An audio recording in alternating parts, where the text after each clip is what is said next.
आ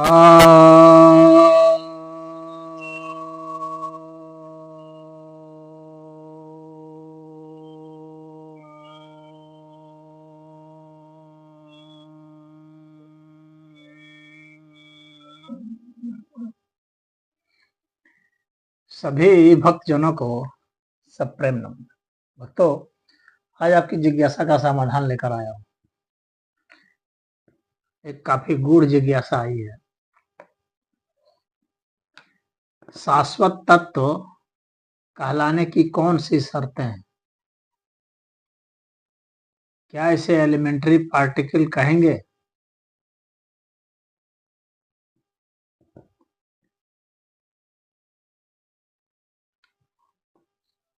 देखिए, विज्ञान जो है वह एलिमेंट्री पार्टिकल की बात करता है।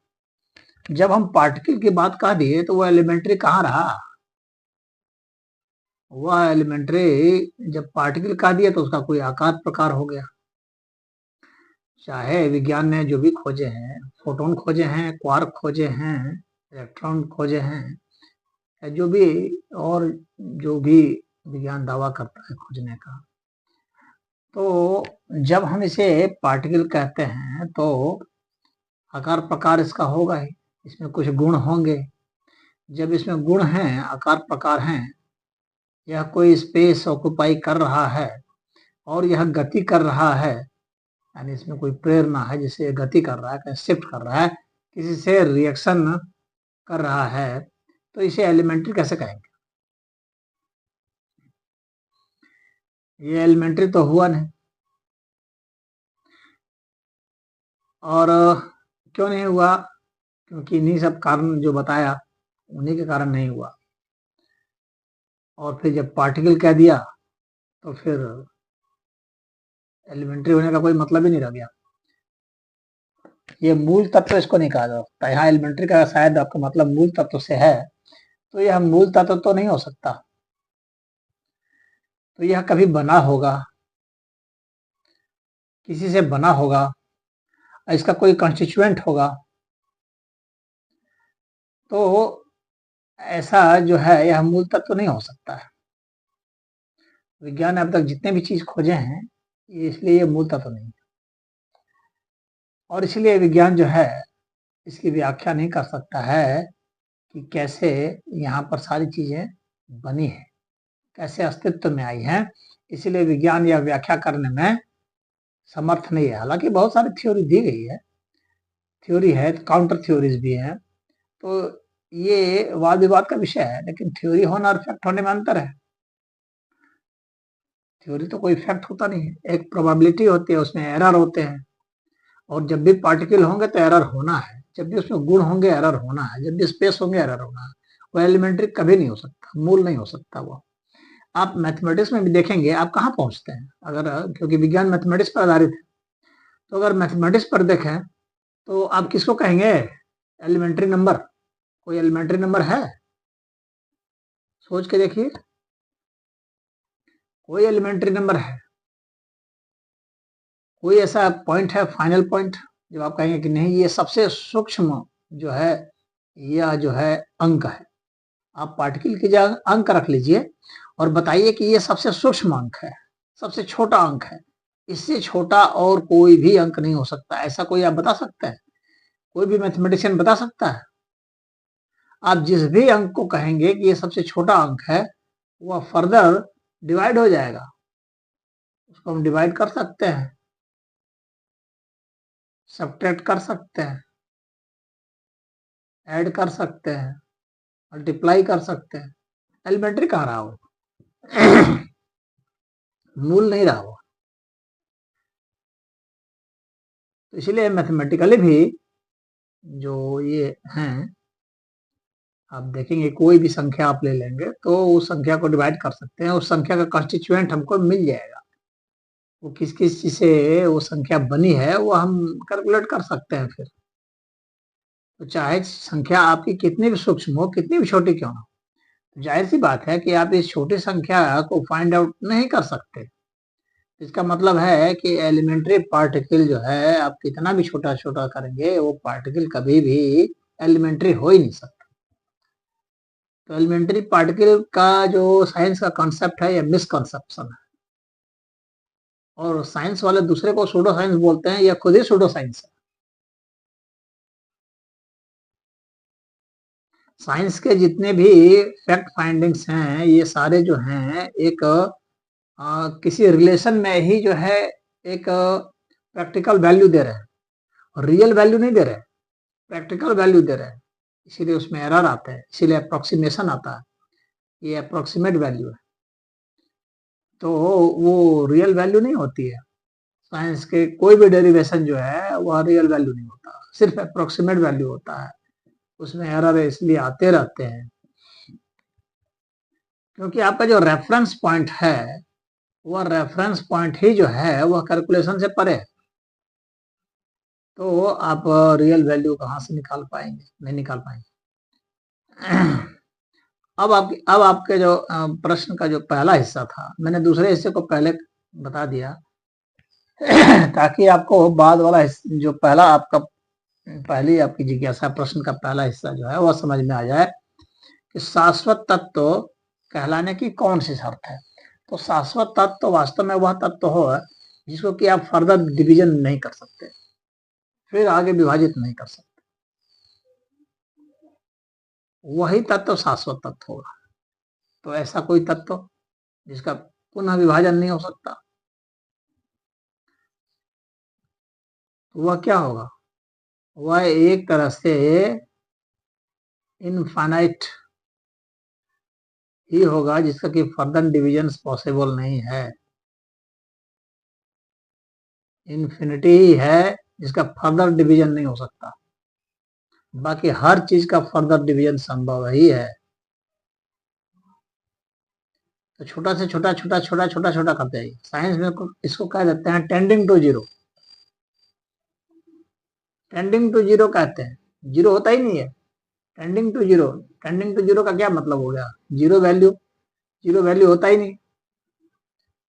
तो ये जीरो का जो कॉन्सेप्शन है सिर्फ जो है रिलेटिव कॉन्सेप्ट है, यह किसी के अभाव को दिखलाने के लिए है, किसी समय में या किसी स्थान विशेष पर किसी वस्तु को। तो ये जीरो जो कहते हैं टेंडिंग टू जीरो, ये सही नहीं है, टेंडिंग टू इन्फिनिटी कहना चाहिए। टेंडिंग टू जीरो वाट होता है, जीरो कुछ होता ही नहीं है, जीरो नहीं होता है तो फिर वहां टेंडिंग टू जीरो कैसे हो जाएगा। जब जीरो का मतलब ही होता है कुछ नहीं है, तो टेंडिंग टू जीरो का क्या मतलब होता है। तो यहाँ पर टेंडिंग टू जीरो क्यों कह रहे हैं, टेंडिंग टू इन्फिनिटी कहिए ना। टेंडिंग टू जीरो कहने का सीधा सीधे मतलब यह है कि यह जो लोग ये मानते हैं कि यह सृष्टि जो है यह शून्य से उत्पन्न हुई है, वही लोग जीरो को यहाँ पर ला रहे हैं। कुछ नहीं था, वहां से कुछ हो गया, कुछ नहीं से कुछ कभी नहीं होता, सदैव कुछ से ही कुछ होता है। तो जीरो तो होता ही नहीं है, जीरो एक कॉन्सेप्ट है बस समझने के लिए किसी वस्तु के अभाव का। वास्तव में क्या है, वास्तव में इन्फिनिटी है, सनातन धर्म का यही है इन्फिनिटी। हालांकि सनातन धर्म का जीरो भी है, लेकिन सनातन धर्म जो मानता है कि वास्तव में जो मूल्य है, वास्तव में जो रियलिटी है वह जीरो है, सॉरी इन्फिनिटी है, ना कि जीरो। जीरो रियलिटी के एक समय में, एक रूप में, एक रंग में, एक प्रकार में, एक स्थान विशेष पर जो है उसका अभाव दिखाने के लिए, सर्वथा अभाव नहीं है। वो कभी एक जगह है तो फिर वहां से उठ करके दूसरी जगह चला गया, तो वहां वह चीज क्या बची, जीरो बची, यह दिखलाने के लिए है बस। तो टेंडिंग टू इन्फिनिटी है, यानी छोटा छोटा छोटा छोटा करते जाएंगे तो आप इसका अंत नहीं पाएंगे, ये इन्फिनिटी है, इसीलिए इन्फिनिटी सिद्ध होती है। तो शाश्वत तत्व की पहली कंडीशन यही है कि उसकी अपनी सूक्ष्मता में वह इन्फिनिटी होनी चाहिए, इनफाइनेटसिमल वैल्यू होगी उसकी, इनफाइनेटसिमल वैल्यू, यानी उसके वैल्यू को आप कैलकुलेट नहीं कर सकते हैं वह। अब इसके बाद इसकी दूसरी शर्त क्या है, अब यहाँ जो यहां तक भी रह जाता है ना, वह भी फिर फंस जाता है। यह एक कॉन्सेप्ट है, यह जो है आपको निराकारत्व तक ले जाता है, तो यहां भी आप फिर फंस जाएंगे। अब इसको आपको इसकी दूसरी शर्त भी है, और दूसरी शर्त क्या है कि ये जिस तरह से सूक्ष्मता में अनंत है, उसी तरह से विराटता में भी अनंत होगा।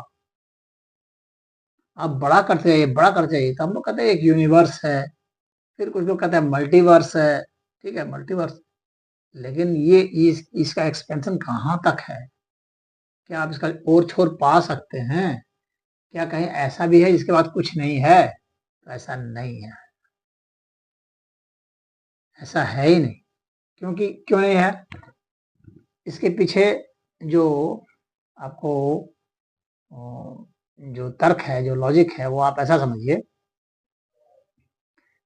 कि कोई चीज खत्म तभी होती है जब कोई चीज शुरू होती है, अन्यथा वह चीज खत्म होती ही नहीं। आप कहीं पर भी ऐसा नहीं देखेंगे कोई चीज खत्म हो गई और कोई चीज शुरू वहां से नहीं हुई। तो अगर आप बड़ा करते जाते हैं, बड़ी इकाई होगी, तो वह चीज तब तक रहेगी जब तक उसके बाद फिर कोई दूसरी और नहीं हो जाती, तभी तक वो खत्म होगी, अन्यथा खत्म नहीं होगी। तो वह कहाँ तक है, इसकी सीमा कहाँ तक है? इसकी कोई सीमा नहीं, असीम है यह।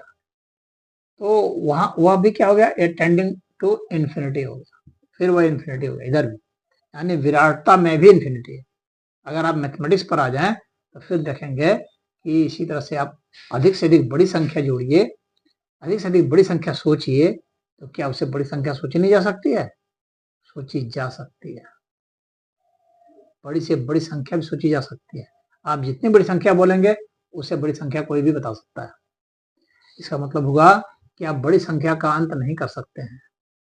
जैसे आप सूक्ष्मता का अंत नहीं कर पा रहे थे, छोटी संख्या का अंत नहीं कर पा रहे थे, उस तरह से बड़ी संख्या का भी अंत नहीं कर सकते हैं। यानी विराटता में भी यह इंफिनिटी है।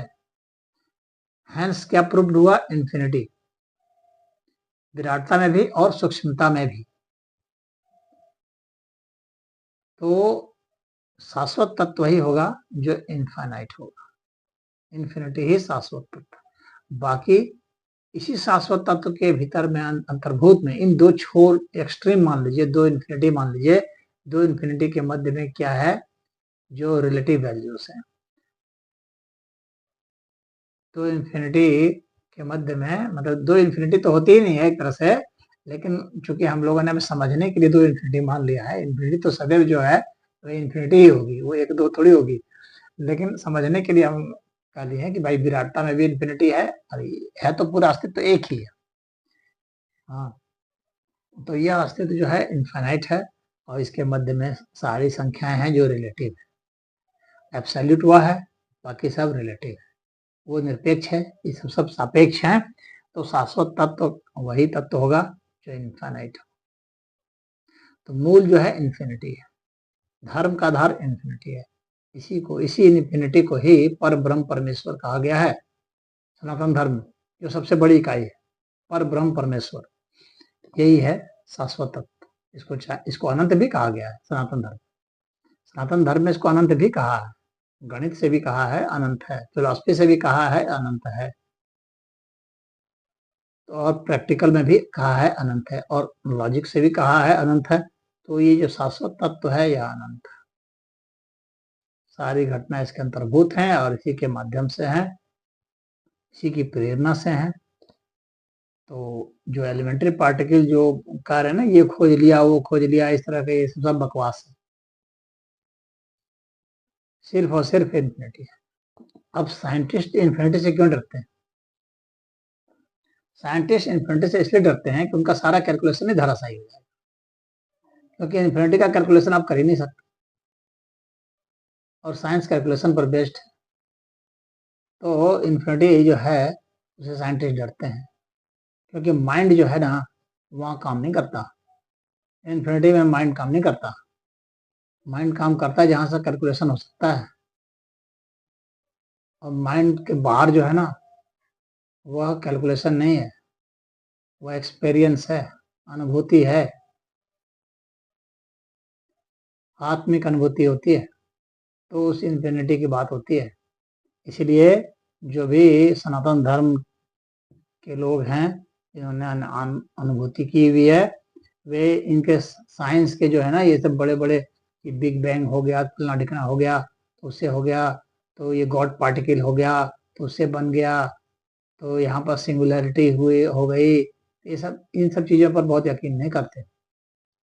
एक थ्योरी है, कुछ कुछ हद तक सही है, बिल्कुल गलत भी नहीं है, इसका ऑब्जर्वेशन के कारण है, ऐसा नहीं है कि उन्होंने ऐसे ही बना दिया है, ऑब्जर्वेशन है। लेकिन ये एक प्रैक्टिकल वैल्यू, एक रिलेटिव वैल्यू के लिए थोड़े से समय के लिए तो ठीक है, परंतु इसीलिए इसमें एरर है, इसलिए काउंटर थ्योरी भी है, एंटी थ्योरी भी है। तो ये सब कुछ समझने बूझने के लिए ठीक है, आप फिजिक्स से समझिए बूझिए अस्तित्व को, लेकिन ये वास्तव में समझ नहीं सकते। ये अस्तित्व चूंकि इनफाइनाइट है, इसलिए आपके माइंड से बड़ा है, मनस्तत्व से बड़ा है, और मस्तिष्क से इसे समझा नहीं जा सकता, इसके लॉ को सारा समझा नहीं जा सकता है। साइंटिस्ट भी इस बात को मानने के लिए तैयार हो गए हैं कि हो सकता है दूसरे यूनिवर्स में दूसरे लॉ काम कर रहे हैं। जो लॉ हमारे यूनिवर्स में काम कर रहे हैं, कोई जरूरी नहीं है कि वो उस यूनिवर्स में भी काम कर रहे हों। उस यूनिवर्स की फिजिक्स अलग होगी, लेकिन टोटल फिजिक्स जो होगी पूरे ब्रह्मांड की, वह क्या होगी। तो उसके लिए आइंस्टीन ने भी कहा था कि नहीं भाई, एक थ्योरी ऑफ एवरीथिंग होना चाहिए। थ्योरी ऑफ एवरीथिंग खोज रहे हैं तो खोजते रहें, अभी तक सफल नहीं हुई। जब एवरीथिंग हो गया तो उसकी थ्योरी क्या होगी। एवरीथिंग की थ्योरी एवरीथिंग है, ऑल है। ऑल मतलब होल, होल मतलब इन्फिनिटी, बस उसकी थ्योरी एक ही है और वह है इन्फिनिटी, और कोई थ्योरी नहीं हो सकती उसके। तो इसमें इतना है। हरि ओम।